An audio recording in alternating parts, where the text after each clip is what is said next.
তুমি কি ব্যাটম্যান? যাচ্ছে এটা আমার নিকাবকে ইন্ডিকেট করে বলা হচ্ছে। নিঃশ্বাস বন্ধ করে তোমাকে কে পড়তে আসতে বলছে? যেন আমি এই বিশ্ববিদ্যালয়ে হচ্ছে অচ্ছুত একটা প্রাণী, আমি কেন এখানে আসলাম, এখানে এসে তো আমি ওদের পরিবেশ নষ্ট করে দিচ্ছি। বলা যায় বিশ্ববিদ্যালয়ে পাওয়া দেওয়ার পর থেকে আমি ওই ভাইবা বোর্ড থেকে কাঁদতে কাঁদতে বের হই। আচ্ছা, প্রথমে আমি ধন্যবাদ জানাচ্ছি আমাকে এখানে কথা বলার সুযোগ করে দেওয়ার জন্য। আমরা আসলে কখনো কল্পনাও করতে পারিনি এই কথাগুলো আমরা একটা স্টেজে দাঁড়িয়ে প্রকাশ করতে পারবো কখনো। এই কষ্টগুলো আসলে এতদিন আমাদের মনের ভিতরেই রয়ে গিয়েছিল। আমি যে প্রকাশ করতে পারছি তার জন্য আমি আল্লাহর কাছে অনেক অনেক শুকরিয়া আদায় করছি। আমি নাফিসা হক, পড়াশোনা করছি ঢাকা বিশ্ববিদ্যালয়ের ম্যানেজমেন্ট ইনফরমেশন সিস্টেমস ডিপার্টমেন্টে MBA-তে পড়ছি। আমার ঘটনাটা বলি।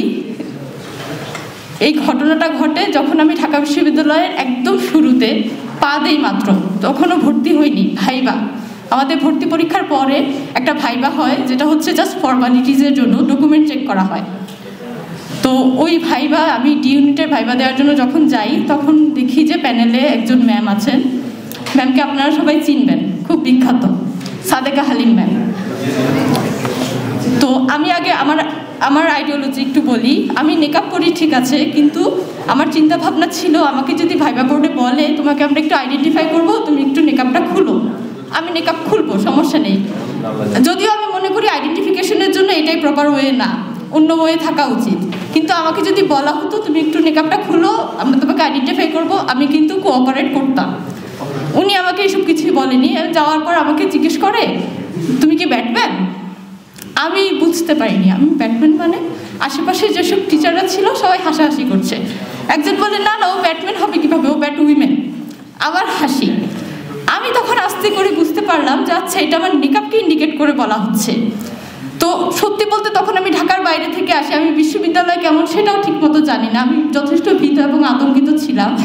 আমি যখন দেখি যে টিচাররা আমাকে নিয়ে এভাবে হাসাহাসি করছে, ডকুমেন্ট চেক করা এসব কিছু না, আমাকে নিয়ে আমার পোশাকের জন্য হাসাহাসি করছে, আমি নার্ভাস হয়ে যাই। আমি আসলে কথা বলতে পারি নাই, আমি শুধু ওনাদের কথা শুনছিলাম। ওনাদের পারস্পরিক আলোচনা বলে যে কোত্থেকে আসে এরা, মানে এইসব পোশাক পরে এরা কোত্থেকে আসে, ঢাকা বিশ্ববিদ্যালয়ে এরা কেন আসে, এরা তো দেশকে আফগানিস্তান বানায় ফেলতেছে। দেন আমাকে এক পর্যায়ে ম্যাম জিজ্ঞেস করে নিঃশ্বাস বন্ধ করে তোমাকে ঢাকা বিশ্ববিদ্যালয়ে কে আসতে বলছে? এই প্রশ্নটা আমাকে বেশ কয়েকবার করে। আমি তখন এটার উত্তর দিতে পারিনি। আমার কথা হচ্ছে আমি ভর্তি পরীক্ষা দিয়ে 36তম পজিশন নিয়ে সবগুলো ক্রাইটেরিয়া ফিল আপ করে আমি এখানে আসছি। আপনার কি কোনো আইনগত রাইট আছে আমাকে ভাইবা বোর্ডে কোশ্চেন করে আমি নিঃশ্বাস বন্ধ করে পড়াশোনা করি বা কীভাবে কী করি, সেটার রাইট কি আপনার আছে কি না? যাই হোক, এইভাবে এক পর্যায়ে উনি বলে কোরআন হাদিস আমিও পড়ি, নেকাব পড়তে হবে এমন কথা কই আছে, মুখ ঢেকে রাখতে হবে এমন কথা কোরআনে কোথাও নাই। আমার কথা হচ্ছে কোরআনে আছে কি না, আমার ধর্মে আছে কি না। আপনার সাথে এইসব আর্গুমেন্ট করে তো আমার ধর্মীয় বিশ্বাস তো আপনার কাছে প্রমাণ করার কিছু নাই।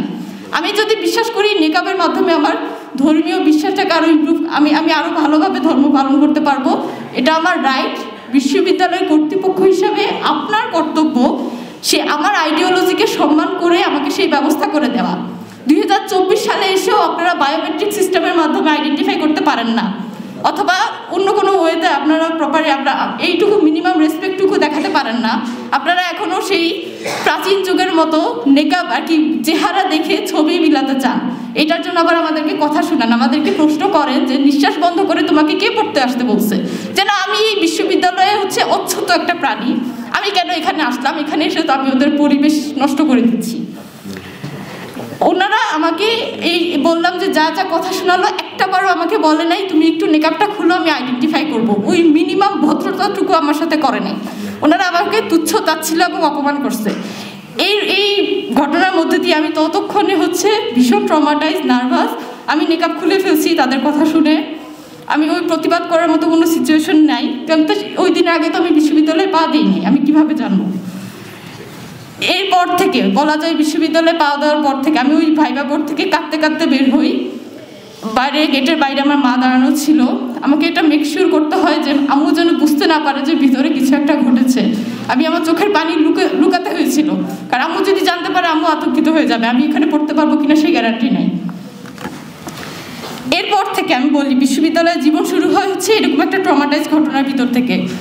আমি যতবার প্রেজেন্টেশন দেওয়া হয় প্রেজেন্টেশনের কথা আসে, সবাই চিন্তা করে স্ক্রিপ্টটা কী হবে, আবার কন্টেন্টকে কীভাবে ভালো করবো, কীভাবে ডেলিভারি করবো। আমি আতঙ্কিত থাকি হচ্ছে ওই টিচার আমার নেকাবকে অ্যাকসেপ্ট করবে কিনা, আমাকে এটা নিয়ে অপমান করবে কিনা। এটা একটা বাই ডিফল্ট একটা আতঙ্ক, ট্রমা আমাদের মধ্যে ঢুকে গেছে। ভাইবার আগে আমরা দোয়া করি আমাদেরকে যেন এটা নিয়ে কোনো কথা শোনানো না হয়। এই যে একটা ট্রমা আমাদের মুসলিম মেয়েদেরকে বয়ে বেড়াতে হচ্ছে, আমি চাই এসবের অবসান হোক। আরেকটা বলি, ওনারা ভাইবাতে বলে যে ওনারা নাকি ছবি মিলায়, আইডেন্টিফিকেশন করে। যদিও আমি বলি আমাকে যদি ভদ্রভাবে বলা হয় যে আইডেন্টিফাই করবো নেকাব খুলো, আমি কিন্তু করতাম।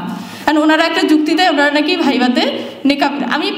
আমি বিবিএ পাস করে ফেলছি, আমি কখনো দেখি নাই ওনারা ছবি নিয়ে বসে এবং একে একে ছবি মিলায়। এটা কখনোই না, অন্য স্টুডেন্টদের ক্ষেত্রে কখনোই করা হয় না। শুধুমাত্র আমাদের ক্ষেত্রে আমরা যখন যাই তখন বলে হচ্ছে তোমাদের নেকাবের সমস্যা বা ইয়ার সমস্যা। তো ওরা যে বলে বুক খুলতে, ওরা তো কোনো ছবি মিলায় না। ওনারা কি সবার চেহারা মুখস্থ করে রাখছে? সেসব তো কিছু না। যখন কোভিডের সময় আসে, আমি আসলে বলি এটা বোধহয় আল্লাহর বিচার। সবাইকে এখন ওনাদেরকেও এখন মুখ ঢেকে চলতে হচ্ছে, নিঃশ্বাস বন্ধ করে এখন ওনাদেরকেও বিশ্ববিদ্যালয়ে চলতে হচ্ছে। যাই হোক, এই আমি যার কথা বললাম সাদেকা হালিম, এনার ইসলামোফোবিয়া থেকে সম্ভবত মনে হয় না কেউ হাতছাড়া আর কি কেউ বাঁচতে পেরেছে, মুসলিম ছাত্র এবং ছাত্রীরা। আমি আবারও ধন্যবাদ জানাই যে কথাগুলো অ্যাটলিস্ট আমি এখানে বলতে পারলাম। আমি চাই আমার বিশ্ববিদ্যালয় আমার এই রাইটটুকু নিশ্চিত করবে। আমার যেটা ধর্মীয় বিশ্বাস আমি যেন সেটা সুন্দরভাবে বিশ্ববিদ্যালয়ে পালন করতে পারি, আমাকে যেন এটা নিয়ে ট্রমাটাইজ না হতে হয়, আমাকে যেন আতঙ্কিত না থাকতে হয়। এইটুকু আশা রেখে ইনশাল্লাহ আমরা সবাই, আল্লাহ যেন আমাদের জন্য সহজ করে দেয় সেই অনুযায়ী আমরা কাজ করে যাবো। আসসালামু আলাইকুম।